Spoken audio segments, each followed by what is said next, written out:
हर पल आपके साथ। नमस्कार, आप देख रहे हैं हर पल न्यूज और मैं हूं आपके साथ अंजलि सिंह।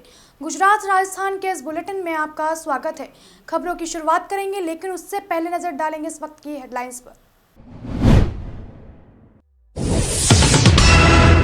गुजरात हाईकोर्ट के अधिकारियों को फटकार, कोर्ट का आदेश न मानने पर जताई नाराजगी। कोर्ट ने कहा, ऐसे अधिकारियों को करना चाहिए सस्पेंड।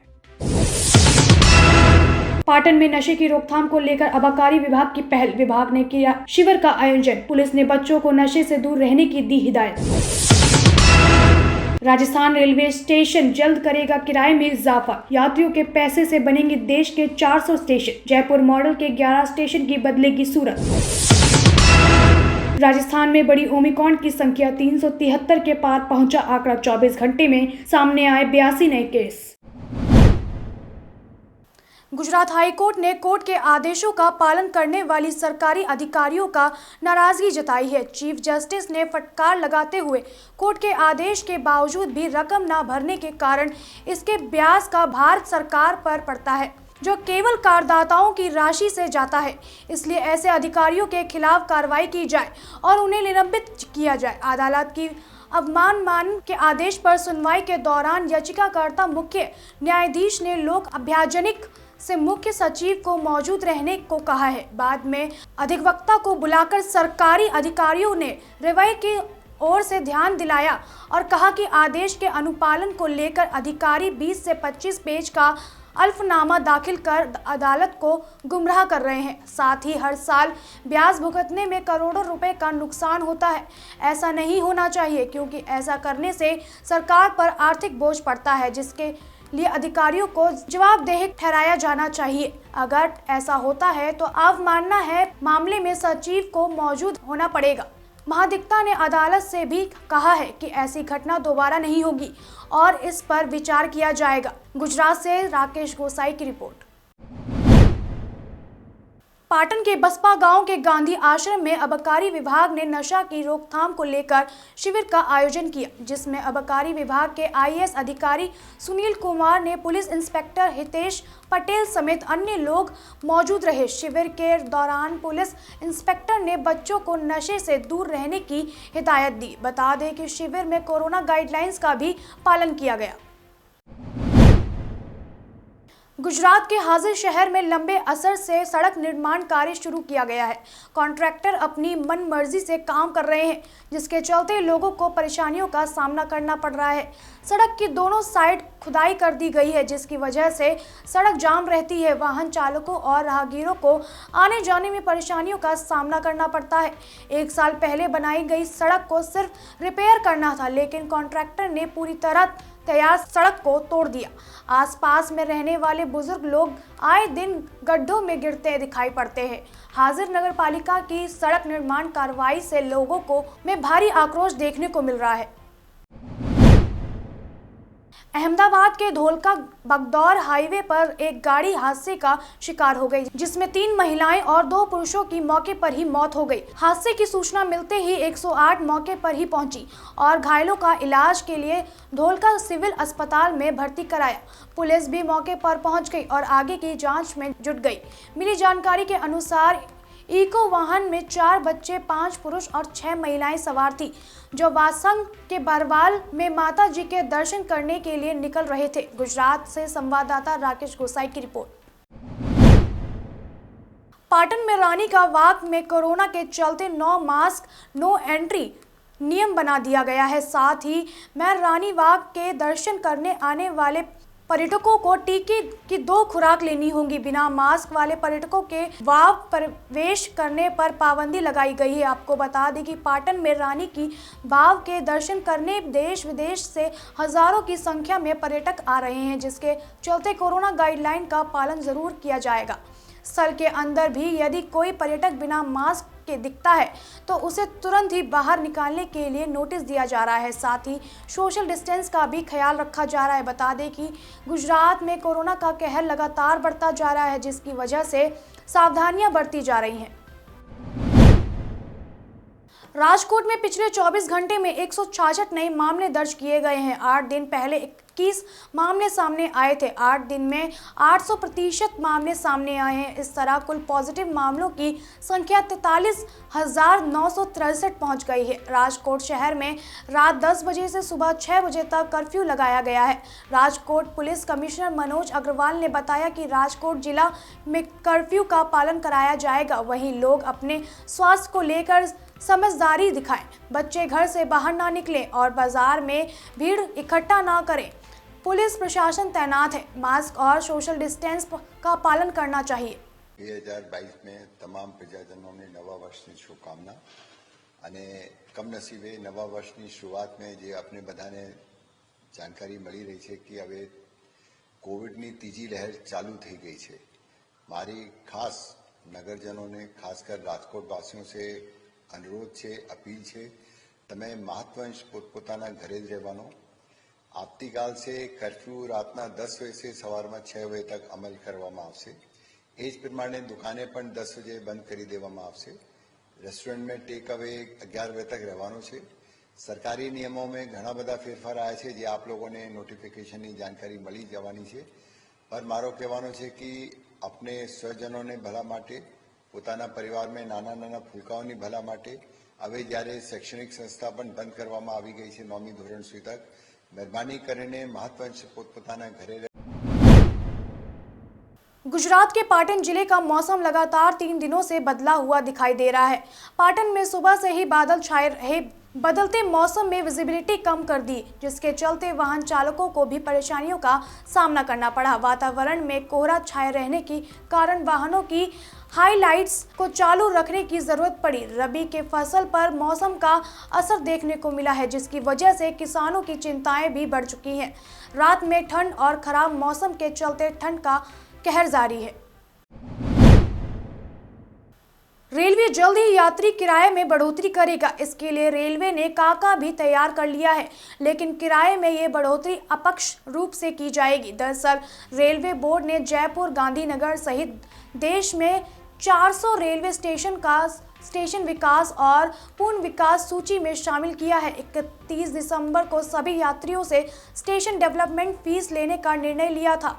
इसमें यात्रियों को कैटेगरी में बांटा गया है, यानी रेलवे स्टेशन का विकास तो यात्रियों के पैसे से करेगा, लेकिन इसका श्रेय और नाम सरकार को दिया जाएगा। हालांकि इसे लेकर अभी मंडलों और जोनल रेलवेज को स्पष्ट रूप से निर्देश नहीं दिए गए हैं कि ये फीस कब और कैसे ली जाएगी। राजस्थान में मौसम खुलते ही सर्दी का असर तेज हो गया है। माउंट आबू में एक दिन में न्यूनतम तापमान में 7 डिग्री सेल्सियस की गिरावट आई है। यह तापमान -2 डिग्री पहुंच गया है, जिससे बर्फ जम गई है। फतेहपुर में भी न्यूनतम तापमान 7 डिग्री गिरावट के साथ 5 डिग्री सेल्सियस तक पहुंच गया है। प्रदेश के 15 के करीब जिले ऐसे हैं जहां न्यूनतम तापमान 10 डिग्री सेल्सियस से कम है। प्रदेश में सक्रिय पश्चिमी विक्षोभ का प्रभाव अभी भी पूर्वी और उत्तर राजस्थान के कुछ भागों में 36 घंटों तक रहने की संभावना है। इस दौरान न्यूनतम तापमान में 3 से 5 डिग्री सेल्सियस की गिरावट होगी। हालांकि जोधपुर, उदयपुर, अजमेर संभाग के जिलों में मौसम शुष्क रहेगा। जयपुर के अमेर क्षेत्र में एक बार फिर बिजली गिरी है। आपको बता दें कि लंबाना गांव के लेसुवा की दड़ी में बिजली गिरी। इस दौरान धमाके के साथ सड़क पर बड़ा गड्ढा हो गया। गड्ढा इतना बड़ा था कि नजदीकी खड़ी बस उसमें जा गिरी। बस में कोई मौजूद नहीं था, इस वजह से कोई जनहानि नहीं हुई। आपको बता दें कि हादसे के दौरान मौके पर मौजूद लोगों ने बताया कि तेज धमाके के साथ बिजली गिरी थी। हम लोग घर से बाहर आ गए थे, देखा तो पुराना कुआं टूट गया था। मिट्टी धंसने से सड़क पर भी बड़ा गड्ढा हो गया था। सड़क पर ही खड़ी बस भी गड्ढे में समा गई। इस हादसे से नजदीकी बने मकान को काफी नुकसान भी हुआ है। राजस्थान में ओमिक्रॉन संक्रमित केसों की संख्या 291 से बढ़कर 377 हो गई है। 24 घंटे में 42 से नए संक्रमित मरीज मिले हैं। चिंता की बात यह है कि सबसे ज्यादा 59 केस सिर्फ राजधानी जयपुर में मिले हैं। जयपुर में ओमिक्रॉन संक्रमण तेजी से फैल रहा है। बता दें, अब तक 275 ओमिक्रॉन संक्रमित जयपुर में मिल चुके हैं। जहां ओमिक्रॉन धीरे धीरे राज्य में रफ्तार पकड़ रहा है, वहीं कोरोना भी लगातार बढ़ते जा रहे हैं। राजस्थान में 8 जनवरी को 4108 नए केस सामने आए हैं। इसके साथ ही 227 मरीज रिकवर हुए हैं।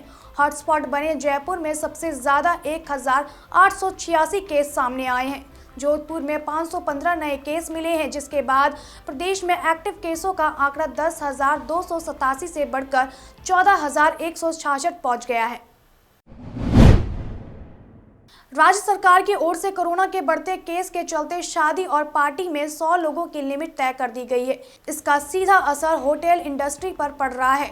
शादी और पार्टियों की बुकिंग कैंसिल हो रही है। होटल मालिक क्रिसमस न्यू ईयर की अच्छी बुकिंग के बाद उम्मीद कर रहे थे शायद कोरोना से हुए नुकसान की भरपाई कर पाएंगे। उनकी उम्मीद को कोरोना और ओमिक्रॉन के बढ़ते केसों ने करारा झटका दिया है।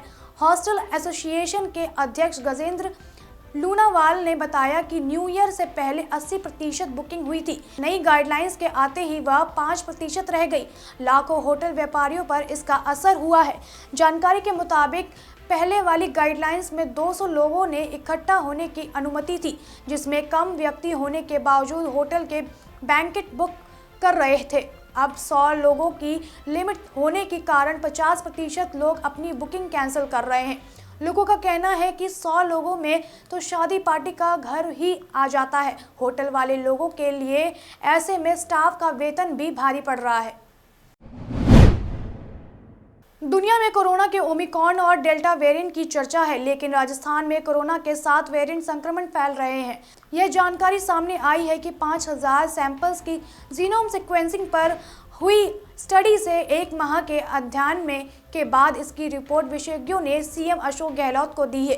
यह गोपनीय स्टडी स्वास्थ्य विभाग ने गहलोत के निर्देश पर करवाई थी। रिपोर्ट के अनुसार राजधानी में ओमिक्रॉन के अलावा डेल्टा का 3 रूप अल्फा, कापा और अज्ञात वेरिएंट भी मिले हैं। विशेषज्ञों के मुताबिक 15 जनवरी के बाद राज्य में खतरा बढ़ेगा। उधर राज्य में कोरोना के नए मरीजों की संख्या लगातार बढ़ रही है। शनिवार को 4108 नए केस मिले हैं, जो पिछले दिन से 808 अधिक है। इससे पहले 24 मई को 4414 रोगी मिले थे। राज्य में अब कुल एक्टिव केस 14,166 है। गुजरात में कोरोना और ओमिक्रॉन के मामलों की संख्या दिन पर दिन बढ़ती जा रही है। ऐसे में भाजपा पदाधिकारियों ने एक बार फिर कोरोना के दिशा निर्देश की धज्जियां उड़ा दी हैं। बता दें कि भारत विकास परिषद के जरिए केरल में कोरोना की तीसरी लहर के बीच मैराथन का आयोजन किया गया है, जहां हजारों प्रतियोगिताएं और नागरिकों की भीड़ उमड़ेगी।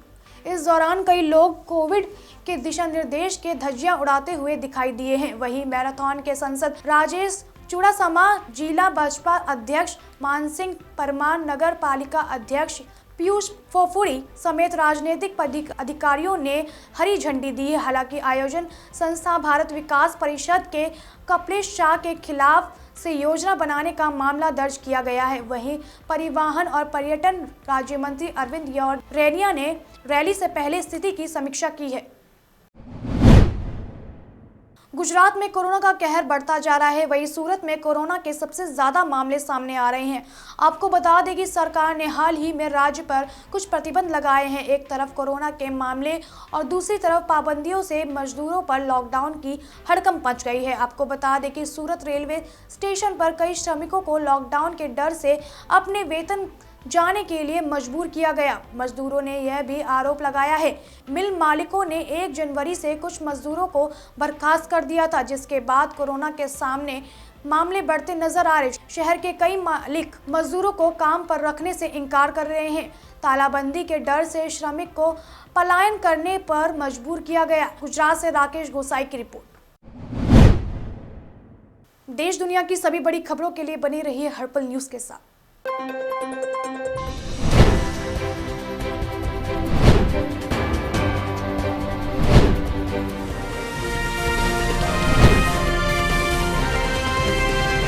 हर पल आपके साथ।